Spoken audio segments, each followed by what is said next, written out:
그리고 이제 정영학 씨가 검찰에 19개 녹취 파일을 제출을 했다는 거잖아요.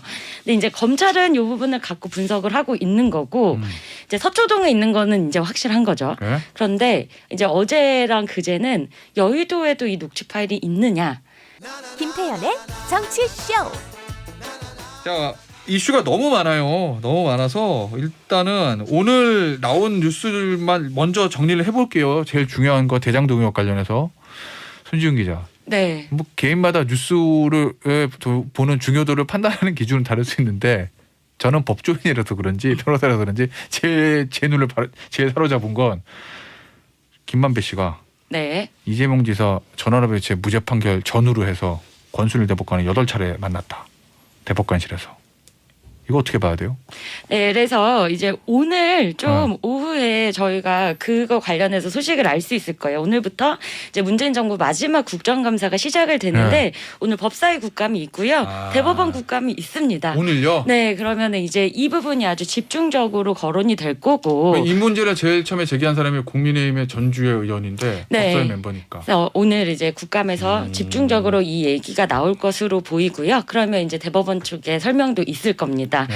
그리고 일단 이 그 재판을 앞뒤로 해서 많이 만났다. 네. 그리고 뭐 이발소를 가는데 권순일 대법관의 이름을 적고 갔다. 뭐 이런 김만배 씨 측의 해명이 나왔죠. 네.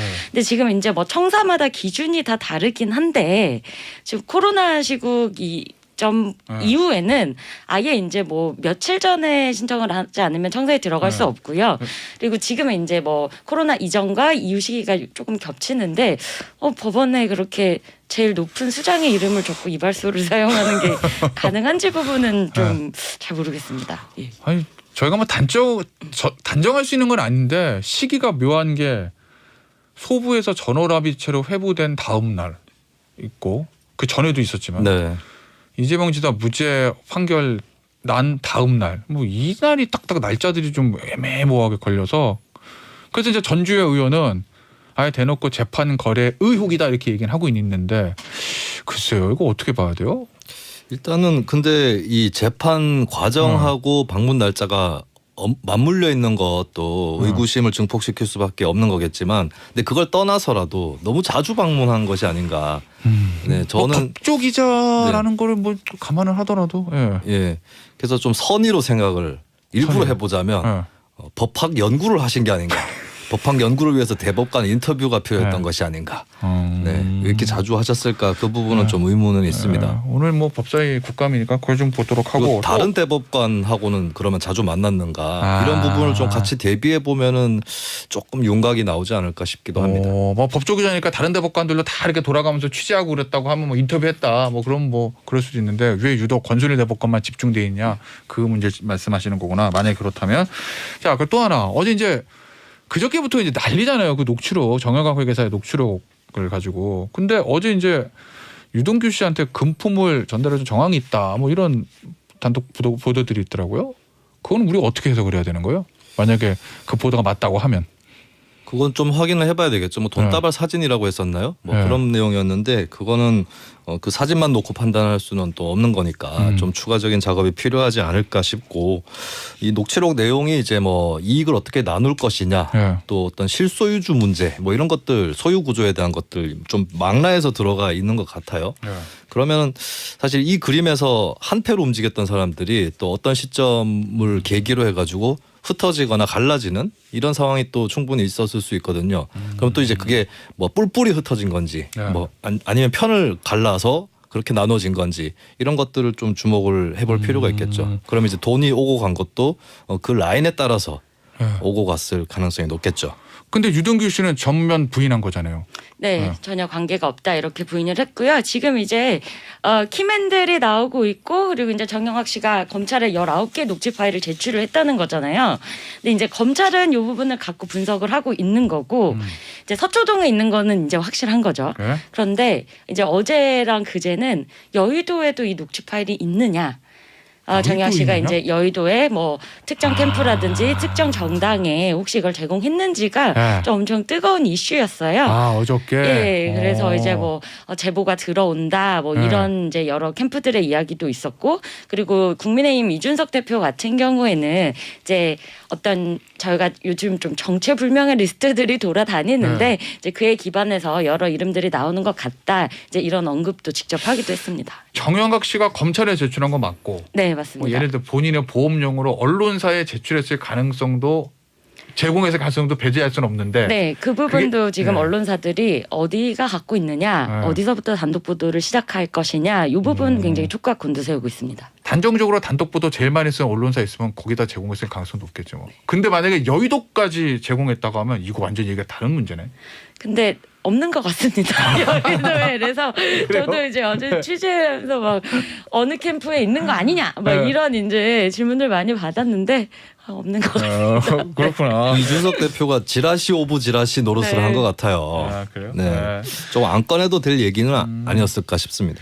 어제 저 이재명 후 지사도 네. 어제 이제 토론회에서 이낙연 전 대표하고 세게 이걸로 주고 치고받았잖아요. 거기서 만약에 유동규 씨가 관련된 게 나오면 정치적 책임을 나한테 있다, 뭐 이런 취지를 얘기를 했다는 건데 정확한 의미가 뭐예요? 이재명 지사의 지금 의미. 이 사건에서 이 지사가 이제 자기가 책임지겠다는 전제를 이제 이번이 처음이 아닌데, 첫 번째 때는 부정한 돈을 내가 1원이라도 받았다면 공직도 사퇴하고 후보도 사퇴하겠다. 이게 이제 초반에 대응이 있었고요. 그래서 이제 그 기조 아래서 이제 정책 결정을 했고, 그 민간에 들어간 돈을 다 회수하지 못했다는 비판에는 유감이지만 모든 결정은 옳았다, 이 기준이거든요. 근데 이제 유동규 씨가 측근이냐 아니냐, 뭐 일을 같이 한 건 맞으니까, 그리고 그를 통해서 어떤 부정한 관계가 밝혀지면 어떻게 할 것이냐, 이 부분에서는 책임을 지겠다라고 어제 토론회에서는 이야기를 했습니다. 정치적 책임을 진다는 건 뭘 진다는 얘기일까요? 이게 제가 지난주에도 말씀드렸던 것 같은데 이재명 윤석열 평행이론이라고, 윤석열 전 총장도 고발 사주 의혹에서 어떤 검사가 나오면 뭐 자기가 시켰든 아니든, 그러니까 안 시켰더라도 나오면 도의적으로 사과하겠습니다, 뭐 이렇게 얘기를 했거든요. 마찬가지 아닐까요? 이재명 지사도 어쨌든 유동규 씨는 그 공기업에 임명된 그런 기획본부장이었고, 그리고 본인 선거 캠프에 과거에 성남시장 선거 때도 지지자로 있었고, 또 경기관광공사 사장이었고, 그렇다면은 본인하고 관계된 인물이기 때문에 이쪽에서 뭘 잘못했다면 대국민 사과를 하지 않을까. 이게 양쪽이 어디가 먼저 사과를 할 거냐, 이런 것도 기사로 뜨더라고요. 네, 일단은 사과 수준이 아닌가 싶어요. 양쪽 다 한다면. 네. 하긴 뭐 고발사주 의혹도 그렇고 대장동 의혹도 그렇고, 이거 뭐 검찰이나 또는 특검, 검찰의 수사기관이 양 캠프나 진영의 운명을 좌지우지하는 이런 상황이 돼버렸는데, 이 대장동 의혹 같은 경우에는 국민의힘은 당연히 뭐 대장동 게이트라고 하고, 그 다음에 그 누구죠? 민주당에서는 뭐 윤석열 게이트, 국민의힘 게이트 이렇게 얘기를 하는데, 그럼 특검 가지고도 양쪽이 맞부딪히잖아요. 국민의힘은 특검을 계속 밀려고 할 거고, 민주당은 특검을 안 받으려고 할 거고, 검찰서는 그냥 진행되는 거고, 특검을 둘러싸고 양측이 이렇게 첨예하게 갈등하는 이유가 뭐예요? 일단 국민의힘이 특검을 내세우는 거는 여러 가지 이유가 있다고 볼 수 있는데, 특검 자체가 더 옳다라고 볼 수 있겠죠. 그쪽의 입장은 현재의 검찰, 특히 이제 뭐 추미애 법무부 이후에 검찰을 못 믿겠다라고 하는 거, 이것이 강하게 깔려 있을 것이고, 그리고 한편으로는 특검 얘기를 계속 함으로써 현재 수사를 하고 있는 검경을 압박하는 효과도 있습니다. 똑바로 수사해라. 하나만 특검 우리 간다. 계속 특검 얘기할 거니까 똑바로 수사하는 게 좋을 것이다. 이런 목적이 있고, 그리고 정치적으로는 민주당한테 못 받겠지, 못 받게 했지, 특검 못 받게 했지, 못 받으면 계속 의심받는다, 못 받게 했지, 이렇게 가는 거죠. 민주당은 계속 거부하는 거죠, 특검. 네, 일단 국민의힘은 명확합니다. 어제 이제 그 회의장 모든 현수막은 이거예요. 특검을 거부하는 자가 범인이다. 이재명 지사가 특검을 거부하고 있고 민주당이 이 특검을 거부하고 있다. 지금 이제 국회 의석 구조상 국민의힘 자력으로는 특검법을 관철시킬 수 없다는 건 모두가 다 알고 있습니다. 그렇지만 이렇게 특검을 반대하는 이재명 지사 측과 민주당의 이 논리를 계속 부각을 하는 거죠. 그리고 이제 이 지사 측이 특검을 반대하는 이유는 3개예요. 이미 검찰 수사 중이다. 네. 정쟁의 소재가 되는 건 옳지 않다. 그리고 이제 특검을 조직을 하려면 국회에서 법도 처리해야 되고 네. 또 이제 누가 맡을 것이냐 네. 이런 문제들이 다 시간이 걸리기 때문에 이건 시간 끌기 작전이다. 이거 자체가 정치 공작이다. 이런 세 가지 이유가 있고요. 그리고 이제 또 하나는 이제 이재명 캠프에서 이재명이라는 사람의 상품성 중에 가장 중요하게 생각하는 것 중에 하나가 비여의도적 속성입니다. 비여의도적. 네, 그러니까 그쵸. 3기 이후에는 네. 여의도나 국회와 약간 거리를 둔 사람들이 다 대통령이 됐다 이거죠. 사실 따져보면 실제 네. 그렇고요. 네. 그렇기 때문에 이제 이 여의도 문법으로 이 논의되는 특검 논의에 이 지사가 지금 단계에서 같이 할 수 없다 이런 게 분명하고요.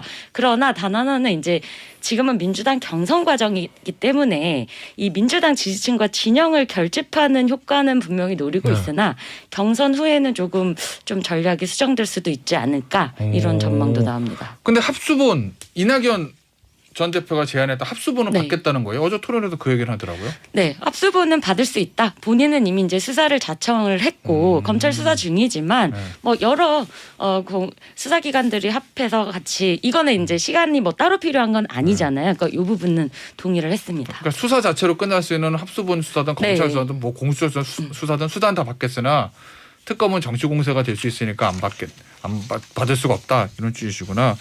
자 그런데요. 원래 일반적인 상식으로 생각하면 의혹이 있으면 지지율이 떨어져야 되는 거잖아요. 근데 양측 진영의 제일 유력한 후보 중에 한 사람인 윤석열 전 총장 같은 경우에는 고발사적 의혹도 있어요. 어쨌든. 그리고 이재명 후보 같은 경우에도 대장동 의혹이 있어요. 근데 그 의혹이 막 터지고 막 스캔들이 있고 그러는데 양쪽 지지율이 다 상승하는 거죠 지금. 이거 어떻게 해석해야 돼요? 저는 뭐 구체적으로 상승이라기보단 버티고 있다. 버티고 있다. 라고 표현할 수 있을 것 같고 네. 근데 가상 대결 조사를 보면 민주당이나 국민의힘의 주자를 바꿔서 넣어봐도 그러니까 이낙연, 홍준표 이런 주자들을 넣고 4명의 주자를 가지고 여러 가지 경우의 수로 4명이면 몇 개가 되죠? 제가 이거 중학교 1학년 정도는 풀 수 있어야 되는데 하여튼 그거를 다 가상 대결을 다 해보면 거기로 나옵니다.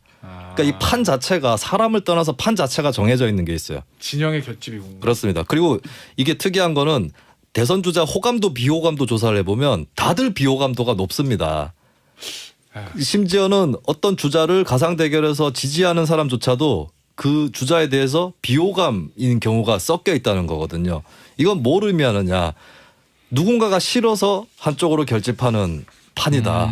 A가 싫어서 B 지지하고 B가 싫어서 A 지지하는 이 판 위에 있다는 거고요. 그리고 일단 그런데도 또 한편으로는 그 각 당 내부의 1, 2위 격차는 조금 분명하게 드러나는 편이거든요. 단순 선호도에서는. 그런 걸 봤을 때는 이제 와서 1위를 바꿀 수 없다라고 하는 지지층의 의사가 분명히 있는 거죠. 우리 대표 선수인데 굉장히 집중 마크를 당하고 있다고 해서 교체시킬 수 없다. 그리고 집중 마크를 당하는 걸로 봐서 얘가 센 건 맞다. 이런 심리들이 또 작동을 하는 것 같습니다. 야 그러면은 어떤 후보에 대해서 유력 후보에 대해서 의혹이나 스캔들이 터지면 중도층에서 아유 저 사람은 안 되겠는데 이거보다 지지층에서 우리 후보를 지켜야 돼 이게 더 세다는 거잖아요. 그렇죠. 지금 이게 최근에 여론조사 결과에서 이제 드러나고 있고 이게 이제 진영 대결로 가면서 지지층들이 결집을 하는 겁니다. 우리 1위 후보가 지금 흔들려? 그러면 정권을 교체하지 못할 수도 아니면 재창출할 수 없을지도 몰라. 그러니까 힘을 모아줘야 돼. 이게 결집을 하고요. 그래서 실제로 민주당 경선에서는 추미애 전 법무부 장관이 손해를 좀 봤습니다. 이제 원래는 이재명 지사가 확실한 일이고 이제 정권 재창출에 뭐 문제가 없다 이러면 추 전 장관을 지지함으로써 이제 개혁 조금 더 강한 개혁 의지를 좀 보여줬는데 고발사주 의혹도 그래서 좀 올라갔었죠. 대장동 게이트 대장동 의혹이 터지니까 이제 좀 추 전 장관의 지지율이 이 지사에게 몰려가고 있는 그런 상황입니다. 저는 대선을 보면서 약간 그런 걱정도 되기 시작했어요. 이번 대선이 역대 최악의 네거티브 대선이 되지 않을까. 이슈는 어디 가고 무슨 게이트 뭐 의혹 뭐 이런 거 하다가 3월 초에 투표하지 않을까 하는 그런 좀 불길한 생각도 들었습니다. 원래 대선이면 향후 5년간 우리나라가 어떻게 갈 건가 뭐 제가 미래지향적인 담론이 좀 나와야 되는데 과거지향적인 대선이 되는 것 같다는 좀 생각이 들더라고요. 요 이슈도 좀 보겠습니다. 윤석열 전 총장 또 구설수에 휘말린 것 같아요. 치매 환자 뭐 비유 관련해 가지고 뭐 어떤 내용이죠? 이제 지난주 우리 얘기했었죠. 토론회 때 이제 윤 전 총장이 주택 청약 통장이 뭔지 모르는 것 같다. 이제 이런 이야기가 나와서 자기의 이제 유튜브 채널에서 청약 통장 뭔지 모르면 치매 환자다 이런 비유를 한 겁니다. 근데 이게 우리가 이제 더 이상 쓰지 않는 말들이 있어요. 예를 들면 예전엔 정말 많이 썼던 불임 정당이라든지 뭐 절름발이 정책 아니면은 그리고 지금 원래 코로나19 때도 처음에 깜깜이 환자라는 말을 썼다가 방역 당국이 그걸 이제 쓰지 않거든요. 그러니까 이렇게 정치적으로 더는 쓰지 않는 말들이 이미 다 누적이 돼 있는데 PC라고 하죠. 네, 그런 가운데 치매 환자, 특정 질환에 빗대는 이런 발언은 굉장히 부적절했고 근데 이번에는 좀 변명하기보다는 3시간 만에 조금 빠른 사과 내놨습니다. 알겠습니다. 국정감사가 오늘부터 시작이잖아요. 손지은 기자. 오늘 오후에 이제 법사위가 포인트인 거고 네. 몇 가지 더 국정감사 포인트 좀 짚어주신다면? 네, 오늘 이제 7개 상임위에서 국감 시작을 하고요. 일단 문재인 정부 마지막 국정감사입니다. 자, 이제 국민의힘은 문재인 정부의 실정 드러내는 동시에 이재명 지사 현직이기 때문에 어차피 행안위 국감에도 나와야 되고요. 그래서 이재명 국감 대 윤석열 국감 이렇게 좀 진행될 가능성이 크고요. 지금 이제 벌써 정무위 같은 경우는 이제 민주당 간사가 김병호 의원 이 지사의 최측근이죠. 그래서 거기도 이제 국감에 나올 일반 증인들 협상이 잘 안 되고 있고요. 그래서 이제 앞으로 3주 동안 민주당은 국민의힘은 아직 집권할 대안 세력이 될 수 없다. 이 부분을 집중하면서 정권에 한 번 더 힘을 실어달라. 이 부분을 계속 부각할 것이고 이제 국민의힘은 반대로 문재인 정부의 실정 플러스 이 지사가 그동안 했던 이 모든 정책들의 허점을 따져보겠다. 이러면서 단단히 벼르고 있습니다. 네. 국감의 포인트를 관전 포인트는 김수현 평론은 어떻게 생각하세요? 저는 이 대선 국감은 항상 대선 있을 때마다 대선 국감이었거든요. 근데 특별히 뭐 먹을 만한 게 나온 거는 없는 것 같아요. 소문난 잔치에 먹을 거 없더라 올해는? 이렇게 됐고 저는 이제 거꾸로 좀 대선에 함몰되지 않았으면 좋겠다는 생각이 듭니다. 국회의원들이 할 수 있는 일을 하고 사실 수사기관을 뒤쫓아가면서 하더라도 뭐 특별히 새로 밝힐 수 있는 일이 많지 않을 수 있거든요. 국회에서는. 그래서 좀 정책적 문제에 좀 집중하는 그런 국감이 되도록 해야 되고 언론도 좀 그런 쪽으로 보도를 많이 해주셨으면 좋겠어요. 대선 국감에 묻혀가지고 다른 의제들이 실종되지 않도록. 그것이 답인 것 같습니다. 답은 그게 맞는데 실제는 아마도 대선 국감이 될 것 같다는. 우리 정 PD가 이걸 꼭 저 김수현 평론가한테 질문해달라고 그냥 강령 요청했습니다. 윤석열 전 총장의 말에 대한 김수현 평론가의 생각은 그런데 왜 우리 정 PD가 물어봤는지 대충 알 것 같아 나는. 곽은혜 씨가 이제 윤석열 후보는 얘기하는 거 보면 준비가 많이 부족하다는 게 느껴진다고 하셨는데 윤석열 제가 이제 추리를 곁들여서 얘기를 드리자면 윤석열 전 총장은 그동안의 대인관계라든지 이런 것들이 굉장히 원만했고 인맥이 넓은 편이거든요. 그러다 보니까 말에 주의를 기울이지 않게 된 것 같아요. 자기가 어떤 얘기를 해도 선의로 받아들여주는 사람들이 많기 때문에 근데 정치인의 언어는 진짜 별로져 있어야 됩니다. 여러 가지로 활자화됐을 때 어떻게 느껴질지 이런 것들 그 현장에 없었던 사람들은 어떻게 들을지 이런 것들을 다 고려해서 함축적으로 또 뽑혀져 나와야 되는데 이 부분에 대해서는 윤 전 총장이 살아온 궤적이 거꾸로 사회생활 때는 도움이 됐는데 정치생활에서는 도움이 좀 안 되고 있다. 이렇게 볼 수가 있겠죠. 예. 마지막으로 한번 해주시죠. 좀 좋게 봐주십시오. 그래도 좋게 봐주세요. 우리 정 PD의 저 요구사항을 완벽하게 충족했습니다. 이거 자꾸 이거 하나로 자꾸 울고 먹어서 제가 양심적으로 점점 못하게 되고 있는 것 같아요. 네. 오늘 여의도 민초단 여기서 마무리하도록 할게요. 손지윤 기자, 김수민 시사평론가였어요. 감사합니다. 고맙습니다. 감사합니다.